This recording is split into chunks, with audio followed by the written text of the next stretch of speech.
But she does not have the ability to remove emotion from the equation. That's one of your strengths, is when you need to do some serious problem solving and analysis, you have the ability to pull emotions out of the equation. That's not always necessarily a great thing, but many, many times it is. Because as soon as you introduce subjectivity into solution hunting, you've made your work much more difficult. You put on your square wheels. But when you can remain objective, as you are in the business of solution hunting, and you've taken emotions out of the equation, you've smoothed your path to where it's going to be straight and narrow, and you're going to get to that end result that you're searching for much more quickly. You're not going to get sidetracked with emotions. That's why she gets so annoyed with you, because she thinks you should be doing all those things that she can do. And it's worse than that.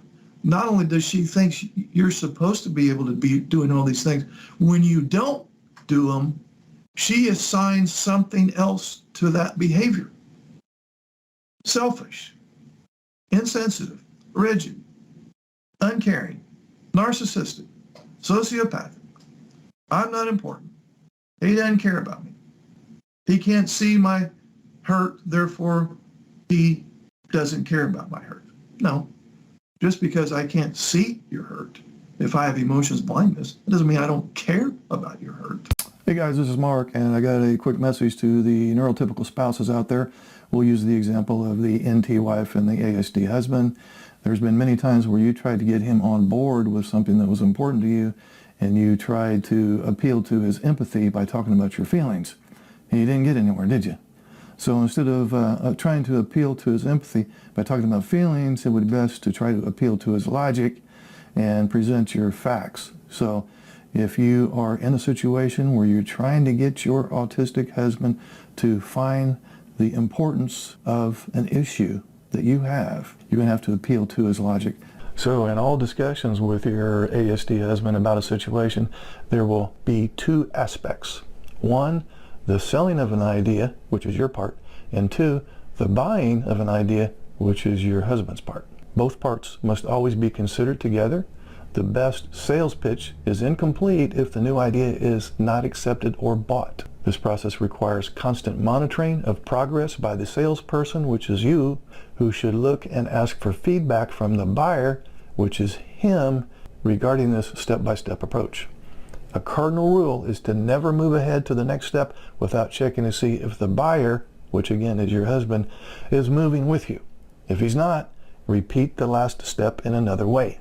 For your ASD spouse, this means that you need to convince him that there's a better way to look at and react to a situation than what he has shown you. He needs to hear what you are saying, maybe even see it, and then accept it if a better behavior is to occur. But you need to realize that new thinking can't occur easily because your ASD spouse is not a blank slate. He already has a competitive version of your idea. Let me repeat that. He already has a competitive version of your idea. Different stories and interpretations are present in him that will compete with your new story or mindset. If the new mindset or thinking is to succeed, it must replace, suppress, complement, or outweigh every other story or competing version or idea that he has. And only the most powerful argument will win.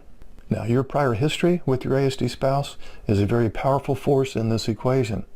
All previous unproductive discussions and interpretations that you've had with him will make your job that much harder and must be replaced as well. To deal with these factors, you must be persistent, stick to the point, not allow irrelevant items to be brought into the conversation, and finally, provide the reasons for new thinking. So there you go. In summary, if you want your autistic husband to cooperate with you on something, instead of trying to appeal to his emotions by talking about your emotions, you need to talk to him in a logical sense, because that's how he's wired, and you need to do a great sales job.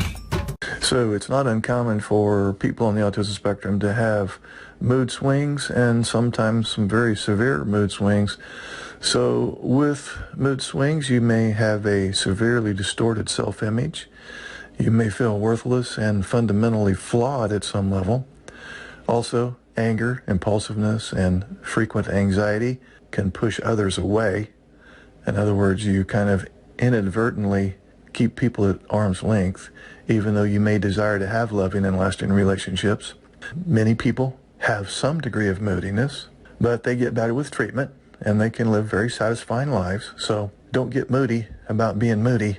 Mood swings affect how you feel about yourself and how you relate to others and how you behave. So if you are aware that you engage in destructive behavior but feel unable to change it, or if you have difficulty controlling emotions or impulses, maybe you fear being around crowds, you feel misunderstood, you feel neglected, or sometimes you feel empty or hopeless.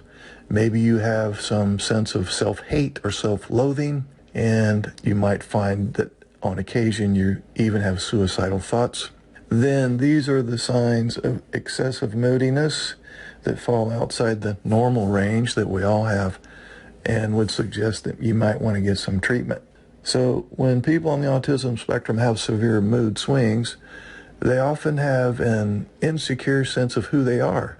Their self-image or their self-identity often changes rapidly, and they may even view themselves as bad, or there's something wrong with me, and sometimes they feel as if they don't exist at all, or they're on the wrong planet. And unfortunately, an unstable self-image not only leads to mood swings, but it can lead to frequent changes in jobs, friendships, goals, values, just to name a few. So when the person on the autism spectrum has frequent and severe mood swings, obviously their relationships are usually in turmoil, and it seems like there is always conflict. If this sounds like something you're going through, you may find that you idealize your spouse one moment and then quickly shift to anger and resentment or perceived slights at other moments. This is because you may have difficulty accepting gray areas. In other words, you see things either in terms of exclusively black or white. So treatment for mood swings includes psychotherapy and sometimes medications. The method I use would probably be subsumed under the category of cognitive behavioral therapy. And this is where I help the individual become aware of inaccurate, negative, and ineffective thinking patterns, faulty belief patterns, cognitive distortions, and get to the point where they can view challenging social situations and challenging emotional situations more clearly and objectively, looking through a different lens. We would look at your faulty belief systems that contribute to cognitive distortions, that contribute to uncomfortable emotions, that contribute to destructive behavior.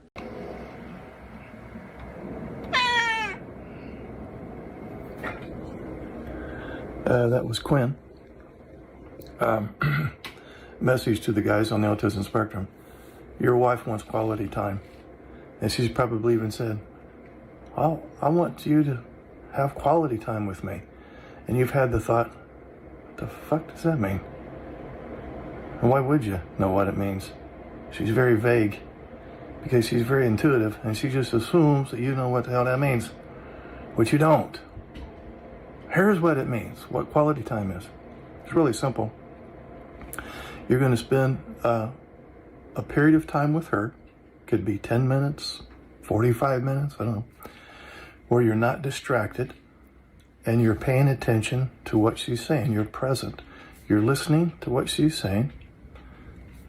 You're registering it in your head, and then you're repeating back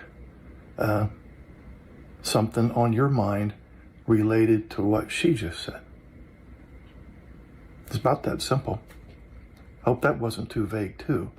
Quality time is, I'm gonna be within 6 feet of my wife. I'm not gonna be distracted by my phone or any other digital devices. I'm not gonna be thinking about what I got to do later today. I'm just gonna take 10, 15, 30 minutes and just be here. And 30 minutes may be too long for some of you. Start with 5 or 10. And I'm just going to be here and be present. I'm going to pay attention to what she's saying. And then I'm going to have, I'm either just going to listen, if that's all she wants, or I'm going to have some commentary on what she says. I'm not going to have an opinion about her opinion. I'm just going to share, my information that I have on that particular subject matter. Or I may, if she wants a solution, I may offer a solution. Or if she wants me to just listen, I'll just listen. Maybe she just wants me to paraphrase back what she said rather than parrot back. In other words, I'm going to run what she said through my filter, and then I'm going to say, so what you're saying, honey, is da-da-da-da. Is that right? Yes, that's what I mean. And so it's really just threefold, guys. Here it is in summary. Stop what you're doing, look in her direction, and pay attention to what she's saying with no distractions. That's all it is. If you would just set aside 5, 10, 15 minutes a day to do that, you have computer time, we'll say, for example.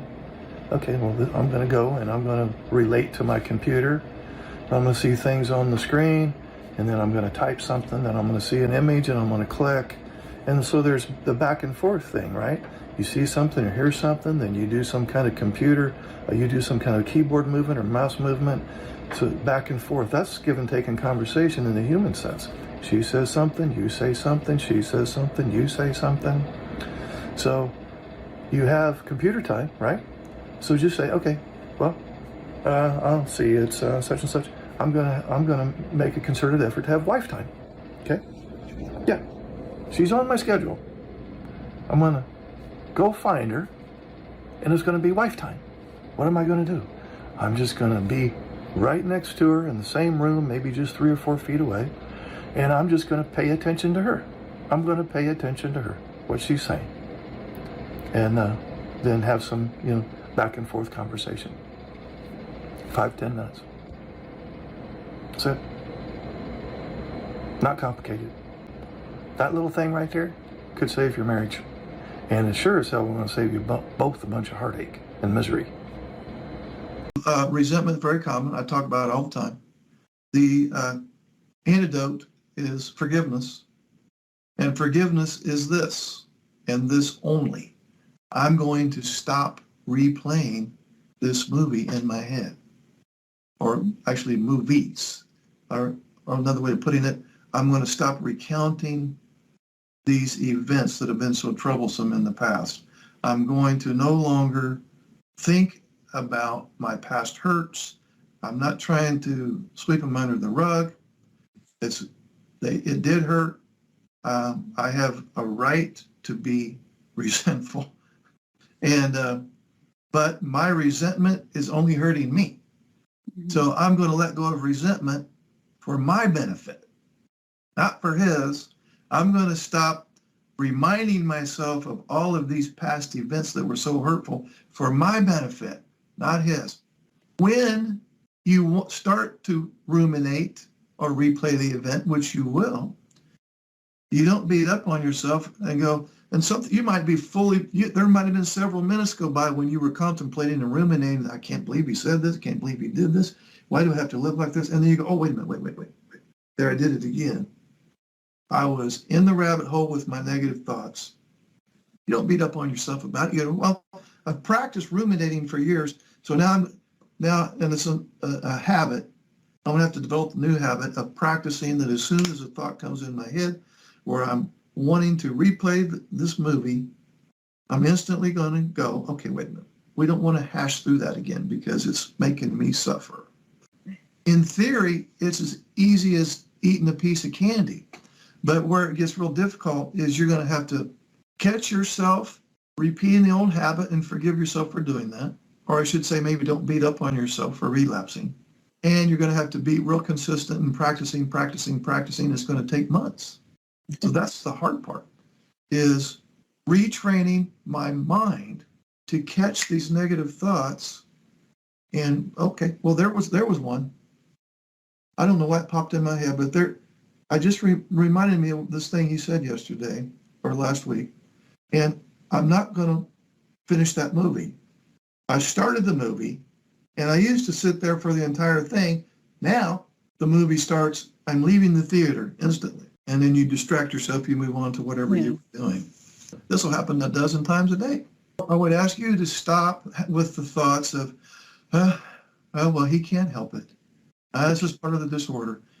I'd rather you have that thought than to not have that thought. But whenever you have that thought, well, it's not his fault. He has this disorder, and this is just what I'm going to have to live with. You're feeding your resentment again. Don't try to make sense of it. Just that when you would ordinarily have the thought, oh, here it goes again, but he can't help it. But wait a minute. That's playing the movie again. I'm not going to try to make sense of it. I'm not going to try to explain it away.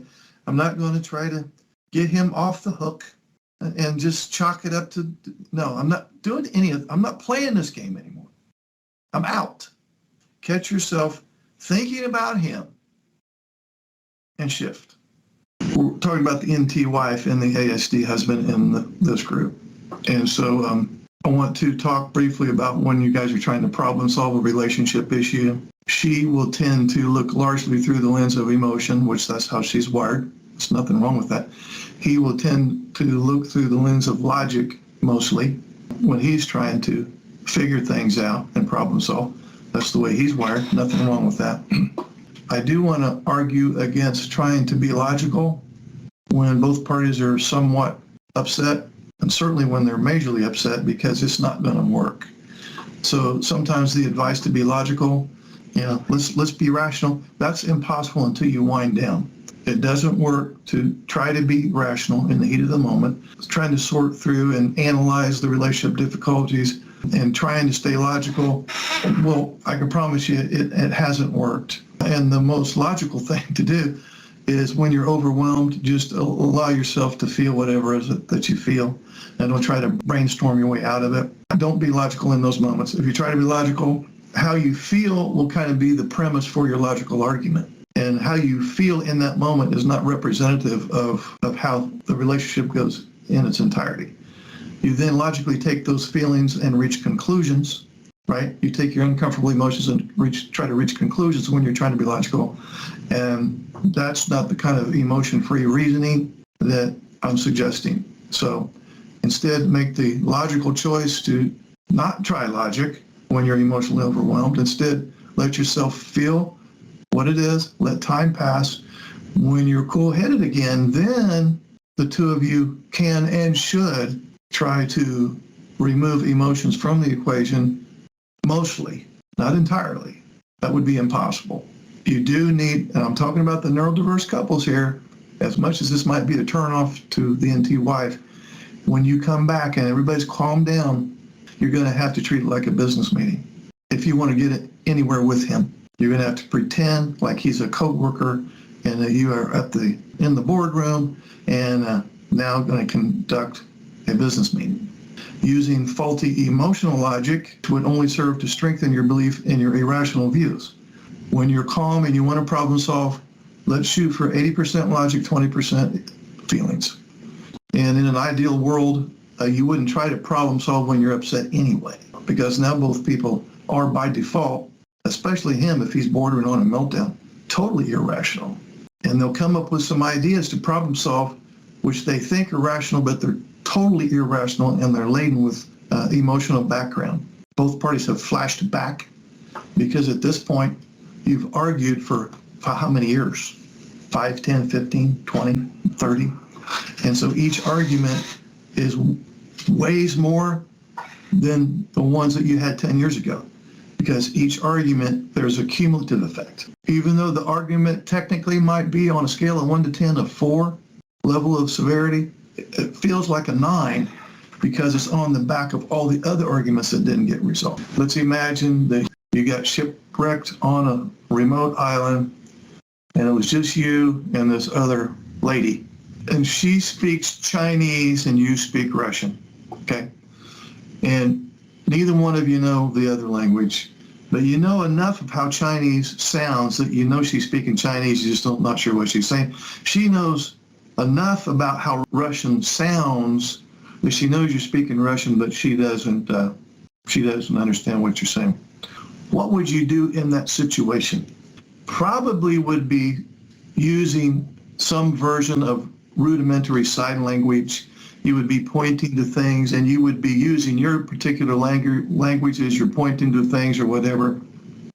So there would be a huge visual component And also, as both parties are kind of pointing and demonstrating physically with their arms and whatnot, they're speaking their language, and so the other person kind of gets some idea of what a particular word is based on what you're pointing to or whatever. For example, let's say that you can see over in the distance that there's a thunderstorm coming, really super dark clouds and lightning, and you look to this lady that speaks Chinese and you point, and you're talking and demonstrating, see, thunder, lightning, you and me probably need to find cover over there.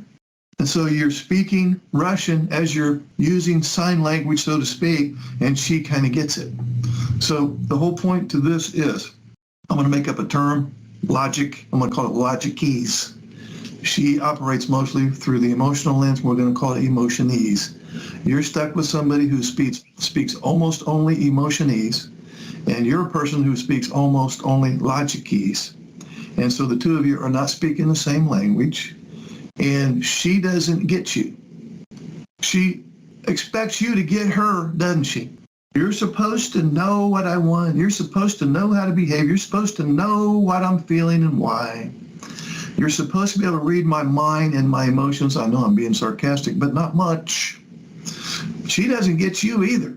She doesn't get your logic. She doesn't get your why you think the way you do, why you feel the way you do, why you behave the way you do, why you have certain opinions. The moral to the story is this. That's why a long way around the bush to get to this point. One of the things that you can do if you're so inclined, and you have compassion, you have empathy, don't let anybody tell you otherwise, you can think in terms of, okay, I'm with a lady that speaks emotionese, and she has very little clue about me and how I operate. And so instead of getting upset with her like she has done with me, how many times? Lost count.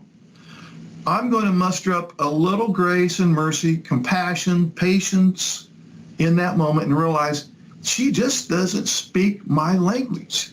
And I'm going to work really hard at not getting angry with her for not speaking my language. She's stuck in the language of emotionese. She's stuck there. She can't crawl out of her skin and crawl into your skin and look out of your eyeballs and use your brain. She doesn't have much of a clue about you, and she will never have much of a clue about you. And that's not necessarily her fault, because you don't understand her either a lot of the time. Some things you do, of course. But there has been times where you think, God, she's so overly emotional and irrational. And why would she feel that way? And why would she want us to do that? So it's confusion, two-way street. It's a two-way street.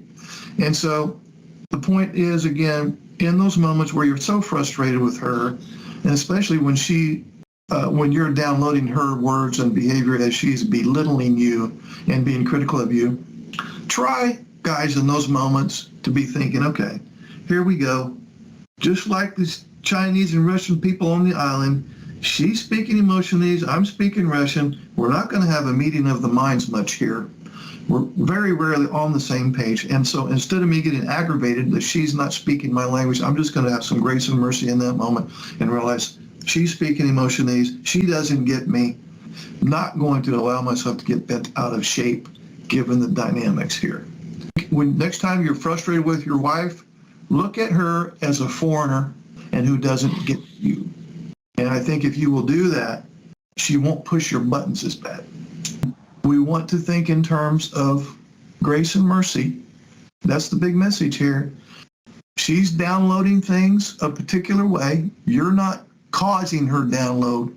You're not responsible for how she's downloading things. She's choosing her download, and then she is feeling based on the download a particular way, and she's saying and behaving particular ways based on how she feels. So I'm going to have a little grace and mercy and realize I don't have any control over that. It's a shame that she is so miserable.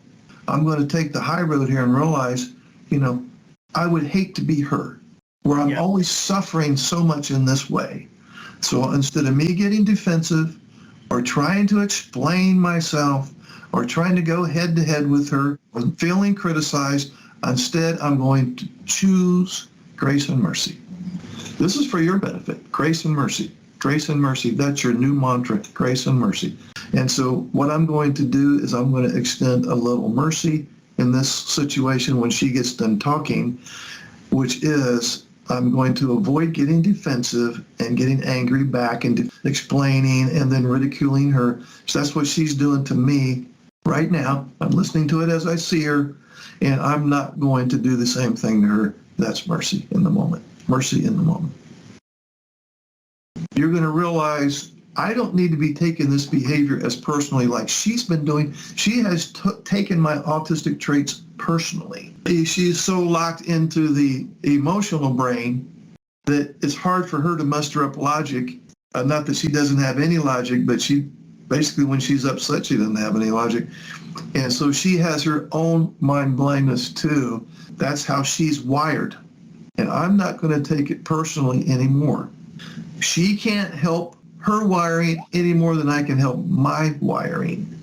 So I'm not going to participate in this game of who should change their wiring first. It's not going to happen. She's not going to change mine. I can't change her. I give up. I'm no longer going to try to explain or correct her or get her to understand my perspective. I have no control over it. Grant me the serenity to accept the things I cannot change. She cannot wrap her brain around the belief systems that you have, the way that you think, the way that you feel, or the fact that you lack displayed emotion, the way that you behave, your logic. She doesn't get it. That's the NT version of mind blindness. You're doing things that she is downloading as inappropriate, and that's what's causing the pain. Resentment is very common. I talk about it all the time. The antidote is forgiveness. And forgiveness is this, and this only. I'm going to stop replaying this movie in my head, or actually movies, or another way of putting it, I'm going to stop recounting these events that have been so troublesome in the past. I'm going to no longer think about my past hurts. I'm not trying to sweep them under the rug. It did hurt. I have a right to be resentful, but my resentment is only hurting me. Mm-hmm. So I'm going to let go of resentment for my benefit, not for his. I'm going to stop reminding myself of all of these past events that were so hurtful for my benefit, not his. When you start to ruminate or replay the event, which you will, you don't beat up on yourself and go, and something you might be there might have been several minutes go by when you were contemplating and ruminating, I can't believe he said this, I can't believe he did this, why do I have to live like this? And then you go, oh, wait a minute, wait. There, I did it again. I was in the rabbit hole with my negative thoughts. You don't beat up on yourself about it. You go, well, I've practiced ruminating for years, so now, and it's a habit, I'm going to have to develop a new habit of practicing that as soon as a thought comes in my head where I'm wanting to replay this movie, I'm instantly going to go, okay, wait a minute. We don't want to hash through that again because it's making me suffer. In theory, it's as easy as eating a piece of candy. But where it gets real difficult is you're going to have to catch yourself repeating the old habit and forgive yourself for doing that. Or I should say maybe don't beat up on yourself for relapsing. And you're going to have to be real consistent and practicing. It's going to take months. So that's the hard part, is retraining my mind to catch these negative thoughts. And okay, well, there was one. I don't know what popped in my head, but I just reminded me of this thing he said yesterday or last week. And I'm not going to finish that movie. I started the movie, and I used to sit there for the entire thing. Now the movie starts, I'm leaving the theater instantly. And then you distract yourself, you move on to whatever you're doing. This will happen a dozen times a day. I would ask you to stop with the thoughts of, well, he can't help it. This is part of the disorder. I'd rather you have that thought than to not have that thought. But whenever you have that thought, well, it's not his fault. He has this disorder, and this is just what I'm going to have to live with. You're feeding your resentment again. Don't try to make sense of it. Just that when you would ordinarily have the thought, oh, here it goes again, but he can't help it. But wait a minute. That's playing the movie again. I'm not going to try to make sense of it. I'm not going to try to explain it away. I'm not going to try to get him off the hook and just chalk it up to, no, I'm not doing I'm not playing this game anymore. I'm out. Catch yourself thinking about him and shift. So one of the things that's prominent in ASD is this business of problem with prediction. Another way of stating that is an inability to notice cause and effect, but I'm exclusively referring to social and emotional situations. The person with ASD can certainly predict things and understand cause and effect in the non-social arena, but has more difficulty when there are emotional and social nuances involved. And again, this is all in the context of social and emotional situations. When I say or do X, my spouse tends to feel Y. And when my spouse feels that particular way, I can do Z to help the situation.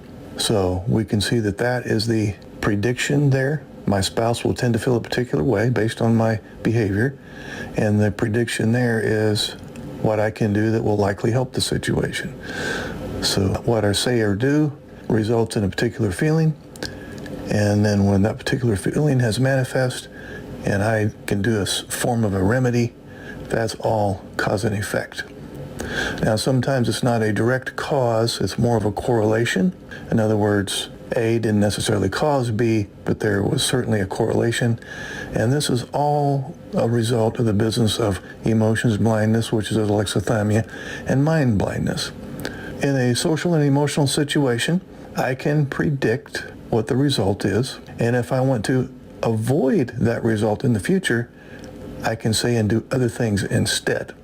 So that business of prediction in the emotional social arena is difficult for people on the autism spectrum, which may explain why sometimes your ASD spouse seems very insensitive, uncaring, selfish, and perhaps even narcissistic. One of the strengths, assuming he does have ASD level 1, that come with the package is he will tend to think critically. He has high expectancies in a very small number of interests.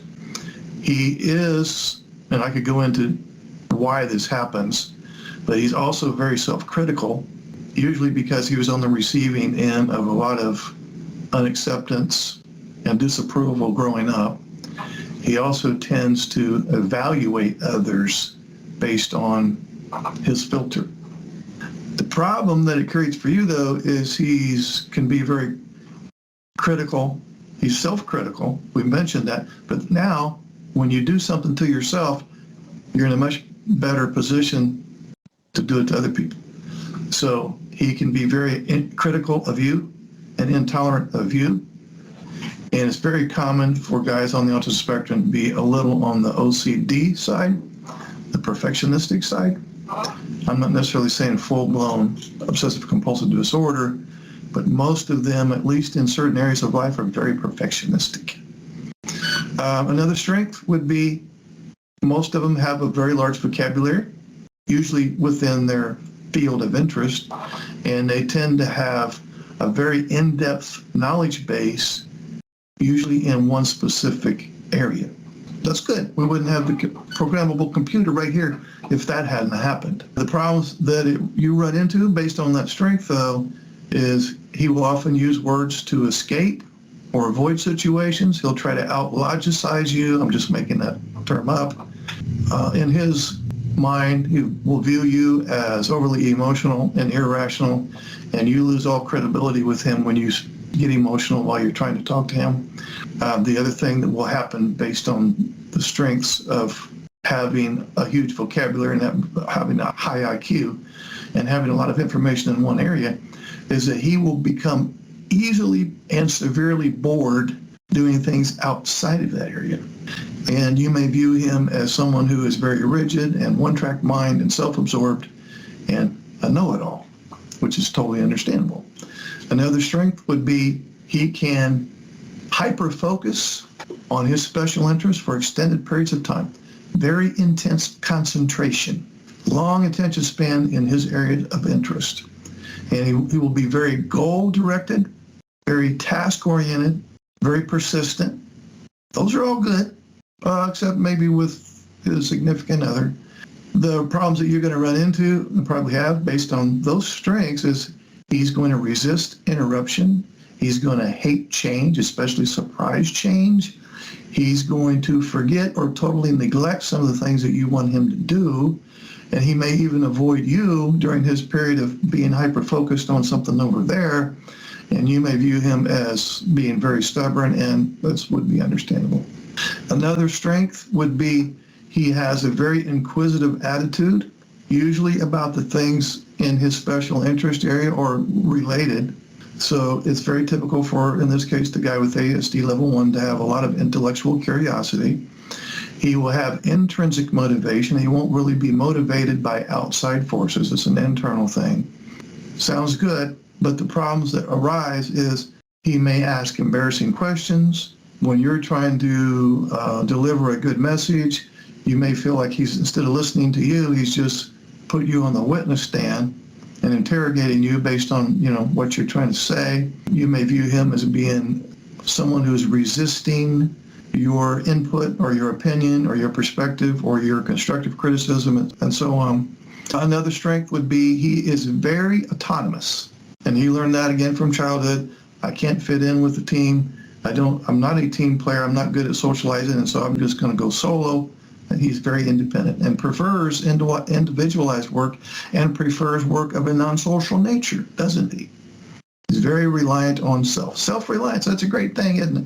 Well, some of the things that you may run into is he rejects your input. When you need him to be a team player, a lot of times he doesn't see the value in that. Another strength is he will tend to be high energy through the day. I'll just make up a scenario that'll help you wrap your brain around. He will be high energy at work.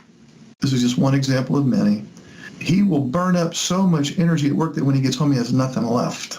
So when when you use your mind, thinking and problem solving and working and reading and looking at facts, figures, objects, and that burns up a lot of energy. Your brain burns up a lot of energy when you're concentrating for extended periods of time, which he does very well. Only problem is he's burned up so much energy doing his special interests, in this example at work, he's got nothing left. He comes home and he's burnt out, and he has to do some version of de-escalation at that point. But with this business of having high energy, he will be very frustrated with inactivity. His mind is always racing. He would say if he were here, yeah, my mind is always racing and it has to be racing. Boredom is excruciating to me. And to just sit down and do nothing or engage in idle chit-chat with my wife is almost painful. It's because he needs constant stimulation, especially of a visual nature. Especially of a visual nature. And so you may view him as someone who's hyperactive and can never just sit down and relax and just be still and be quiet. Another strength is he enjoys organizing things in his head, and he may even enjoy organizing material things. And he probably at some level has tried to organize you to squeeze into his routine and structure. He is very good at systematizing. In other words, looking for patterns and themes and systems. Sounds like a good strength, but the problem is he may come off as being very bossy, rude, domineering.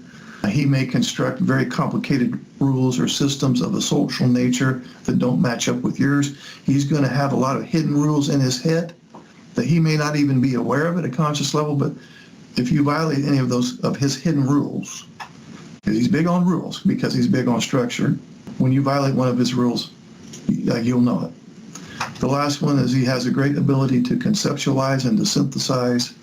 He enjoys problem solving as long as it's not of a social or emotional nature, and he loves intellectual activity. Very high IQ, very high in logic.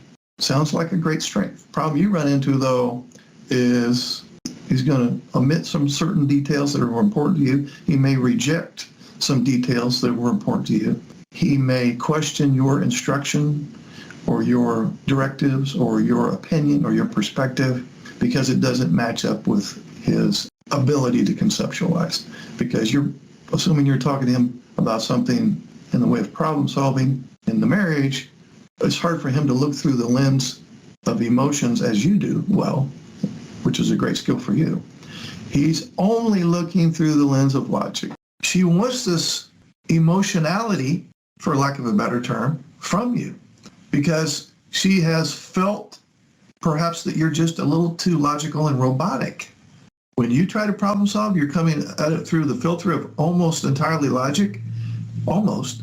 When she's trying to problem solve, especially when she's upset while she's trying to problem solve, she's almost coming purely through the emotional lens. That's why the two of you can't get anything resolved. But if he can move a little left of far right and be a little more emotional, and in an ideal world, she would contain some of that emotion in the heat of the moment and be more inclined to appeal to your logic. Now, instead of being in two separate pages, we're starting to merge at least somewhat on the same page. And that's when you can actually resolve some stuff. And then you get this snowball effect going in the other direction. Instead of a downward spiral, now you get an upward spiral. Because, hey, you know what? In the last 2 weeks, I've noticed that we have solved 2 major problems. That if those 2 things had come up last year, it would have just created a 3rd problem. But we actually resolved, or that talk that we had last night, I know for a fact if we'd had that talk last year, that would have ended in a shit show. We actually had a decent conversation and we were civil with one another. And so now trust starts to come back. Feeling safe in the relationship starts to come back. Now both parties are more motivated to do even better. It's reinforcing. Okay, if I did a little bit good with that one, then I know I have it and I can do a little bit better with that same thing next time and a little bit better after that. And then pretty soon we're both getting really good at talking about heavyweight things or difficult things that would ordinarily end badly. We can talk about most of them now. It's never going to be perfect. And we don't have to have it perfect. But our arguments are occurring less frequently. And even when they do occur, they're less intense. Now you're getting somewhere. So when you enter a neurodiverse relationship and then on to the neurodiverse marriage, it's a lot like a boxing match and getting in the boxing ring. Some people play by a different set of rules. They may butt heads, they may knee you in the groin, they may step on your foot. So some people are going to abide by the standard boxing rules and some are not. They might hit below the belt, they might push you into the ropes, all kinds of things. And you have to know that this is just human nature. It's not just the experience that you're having in a neurodiverse marriage. If you think broadly, you run into people who don't play by the rules in general.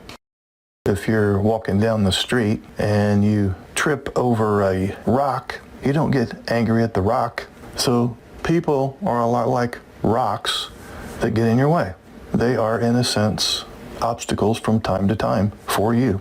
They have their own nature, and that nature isn't yours, and it's going to clash with you sometimes, and that's just what it means to be a human in general, but you may experience this to a larger degree in the neurodiverse marriage. So are you going to complain that people have a nature where they have an ego, or they can be passive-aggressive, or they cannot play by the rules, or they have weak moments and, quote, misbehave, unquote? And then in your constant complaining, you put yourself in a chronic disadvantage because you're draining yourself of a lot of energy that could be better used for other things. You're draining yourself with all these useless negative emotions, and you're not playing proper defense against your opponent, if we want to run with this boxing analogy, because you're all consumed with this kind of personalizing the situation, that this person shouldn't be doing these things, they shouldn't be hitting me, they shouldn't be getting in my way, they shouldn't be trying to defend themselves, they shouldn't be engaged in self-preservation, they shouldn't have their own fears and worries and anxieties. So instead, you have to create some distance between you and your opponent. And you have to do that in a very smart and intelligent way. That's called healthy emotional detachment. Not just your neurodiverse marriage, but other people in general. They're going to play a little dirty from time to time, and they're going to hit you, and it's going to hurt. But you don't whine and complain. You just figure out how you're going to defend yourself better. And one of the ways you defend yourself is not necessarily to hit back, but not make yourself vulnerable by putting yourself in harm's way time and time again, or having very mature and convincing arguments that influence the other person to perhaps change their behavior. Hey guys, this is Mark, and I had a comment from a distraught NT wife, and she states, my ASD husband does have some good traits, but over the years my appreciation of them has worn down. I make all the effort and all the compromises. I try to predict the flashpoints and circumvent them by pandering to him. Initially he did make an effort, but as soon as the objective was reached, there was no further point. I'm assuming there she means once he was married and basically settled into the relationship, then he kind of stopped trying. She continues, there is no relationship or sense of fulfillment. I feel trapped because I know it's not his fault and it would be cruel to leave.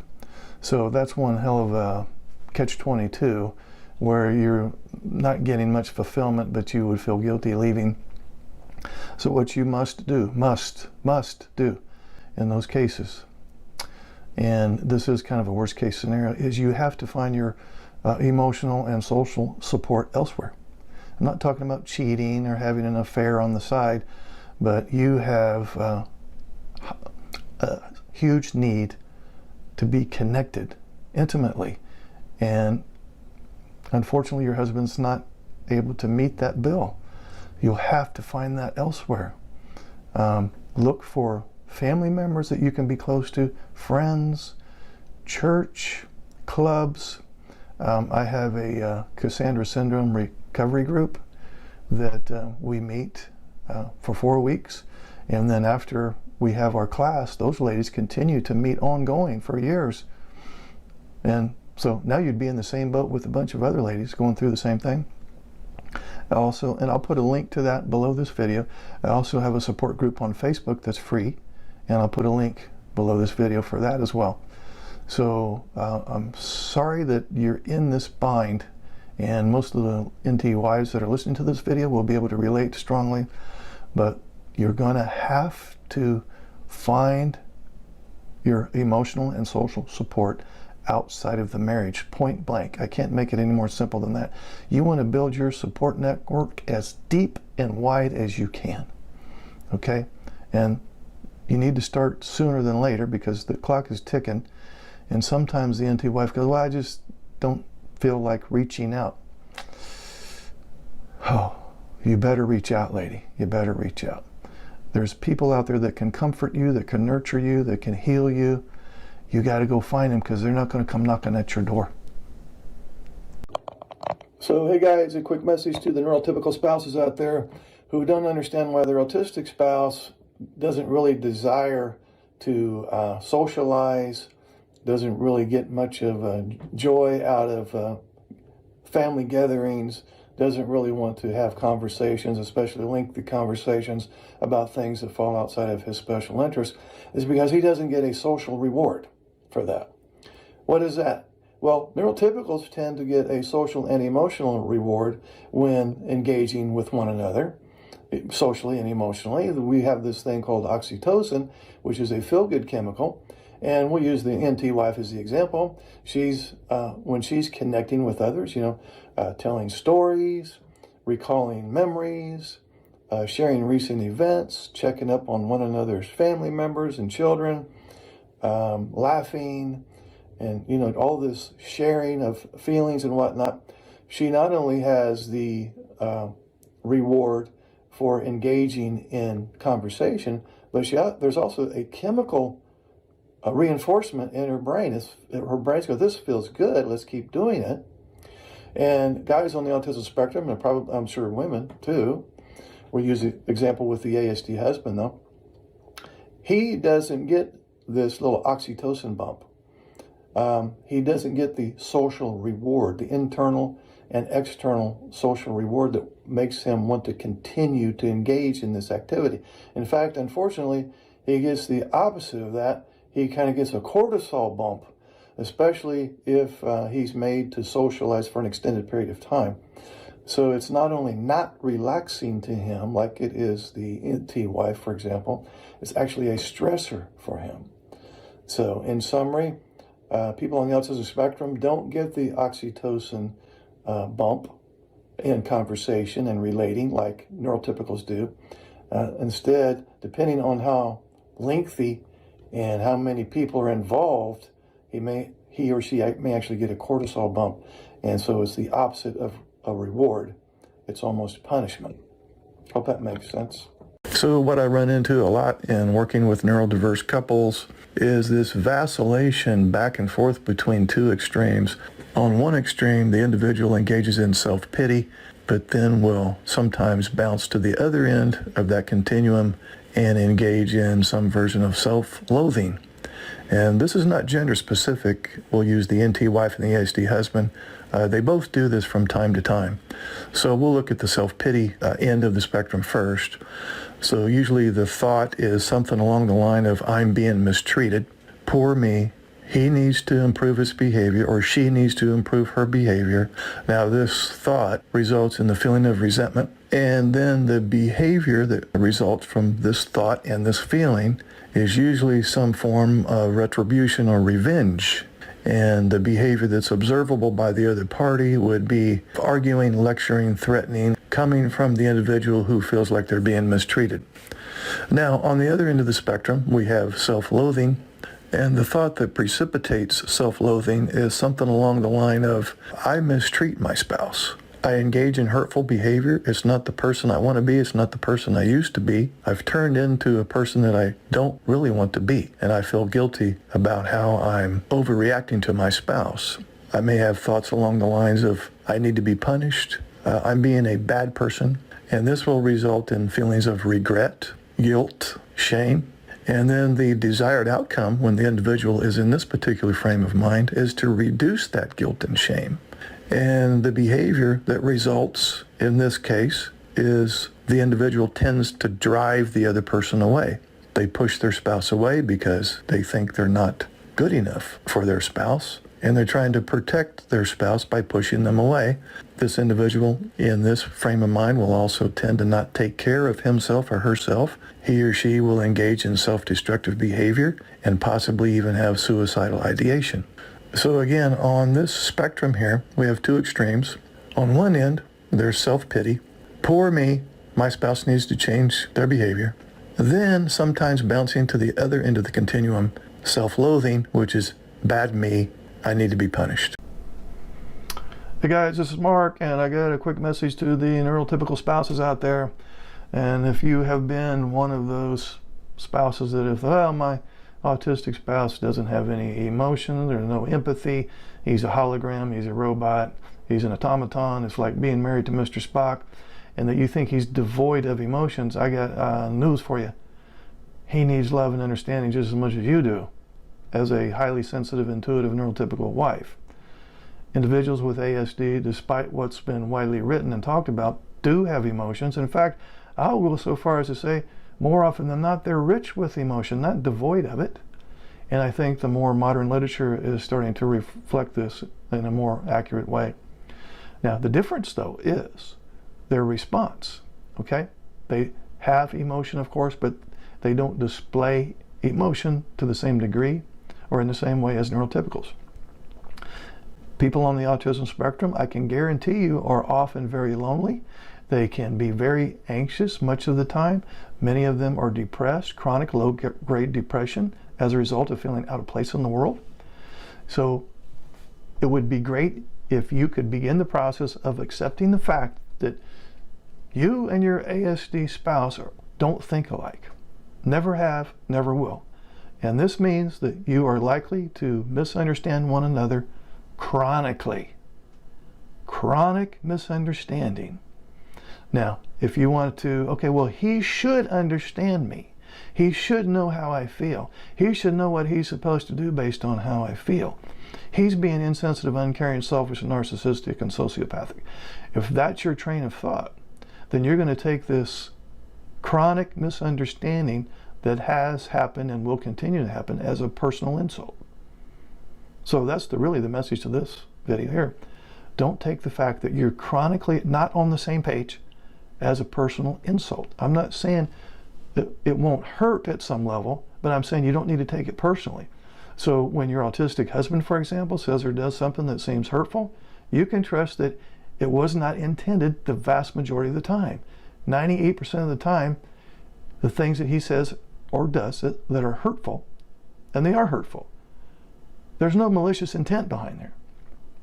And when you say or do something that he takes offense at, you can trust that he's misunderstanding you. So this misunderstanding goes both ways. So please begin the process of accepting that you don't experience life the same way. The two of you don't.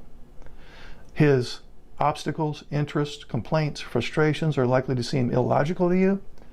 I've lost track of the number of times the NT wife has said, well, Mark, you say he's so logical. I don't think he's logical. Oh, he's very illogical. No, he's very logical. It's just that you don't understand his logic. Why? Because the two of you are wired differently. You don't understand his thoughts and feelings and logic any more than he understands yours. So stop it with the taking offense that because we are never on the same page, therefore I need to be distraught. Okay? Radical acceptance. Both of you are in the same boat in this marriage, but you're wired differently. So it would be best to, given the cards we've been dealt, this tough position that we're in right now, we have to extend grace and mercy and compassion to one another. Because if we don't do it to one another, nobody else is. We have to accept the fact that we chronically misunderstand one another, and we have to stop taking it personally and find communication strategies to work around this completely different wiring that we have. She's intuitive, highly sensitive, very wants deep emotional connection, super high in emotional and social intelligence, social and emotional skills, social and emotional needs. He's low. Okay, so there's plenty of ways to work with that. And not to make this video sound like a commercial, I have groups and I also do individual counseling. The link's below this video. You can multitask cognitively. He cannot. So if you bring up problem one and then 30 minutes into the conversation, which is way too long, you're now on problem 5 or 6, you lost him way back there at the 5-minute mark. And so you're just wasting your time and energy and oxygen at that point because he's not getting it. He might sit there and look like he's getting it. So it would be best to tackle one issue at a time. If a second issue comes up, just maybe catch it and go, okay, well, really, that's probably a slightly different issue. I'll broach that later. A lot of the NTYs run into the trap of thinking that no, this is not a separate topic. It ties into that one. No, I don't want anything that ties into that one. You have no problem seeing the big picture. He has a big problem seeing the big picture, and you will go on to a second point, and you think it's the same point. No, it's not to him. He does not think globally like that. He does not have the ability to generalize and see the big picture. So you're going to have to stay very tight on that one topic. And it can't be 1A, 1B, and 1C. That won't work. You can do that, and you do it well. That's one of your strengths. He ain't got that strength. Hey, this is Mark Hutten. Would you like to schedule a one-on-one Zoom call? Okay, it's so simple. Just look under any of my videos in the description area. Click on this Calendar link. Now you see my calendar. Pick your month, your day, anytime that's available. Enter your name and email address. Then you'll get a follow-up email with the Zoom link on the day and time that you picked. And voila, we will talk. Hey guys, this is Mark. Got a question from a young man who states, I have struggled my entire life to fit in. I've always felt like I was on the wrong planet. I have been in and out of relationships, in and out of jobs, and I think I could be on the autism spectrum. I'm wanting to get an assessment, but I am concerned that I will be stigmatized and discriminated against if I have the label. What do you think? I would strongly encourage you to forget about the being concerned with being stigmatized, because you, based on what you've just said, you have no doubt already been stigmatized. In other words, if you've had a hard time relating to peers, been in and out of relationships, holding jobs and so on, then it's highly likely that you've already been labeled by people that you have run into over the years as being shy, backwards, strange, odd, and so on. So in other words, other people that know you or know something about you already know that you're kind of different in some sense. People are very smart, and oftentimes if they think poorly of you, they keep it to themselves.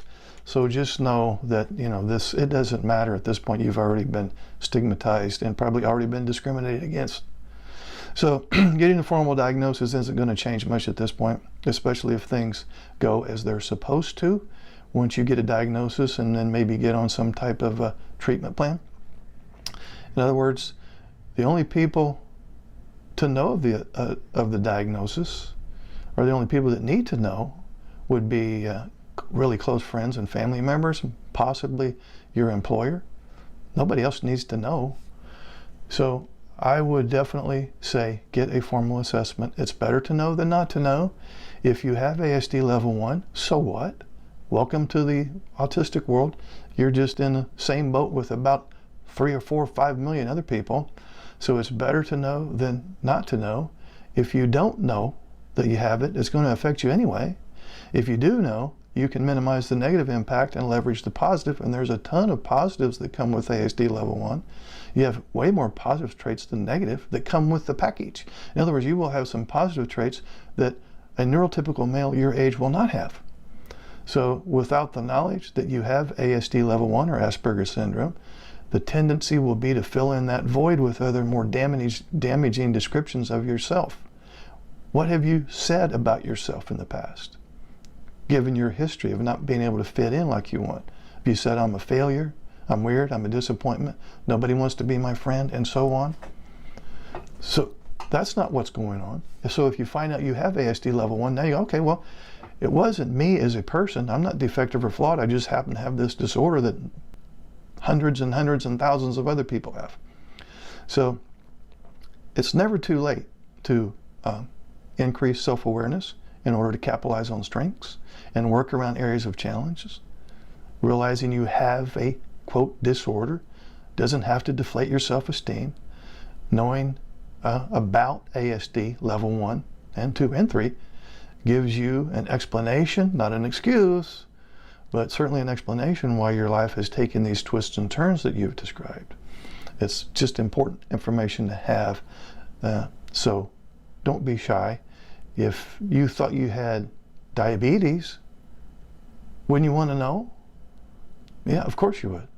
So this honestly is not much different.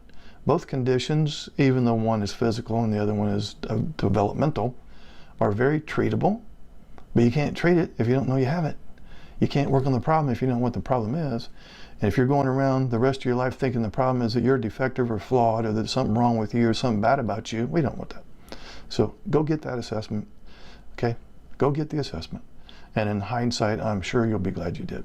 So I hope that gives you a little bit of consolation regarding the being stigmatized business.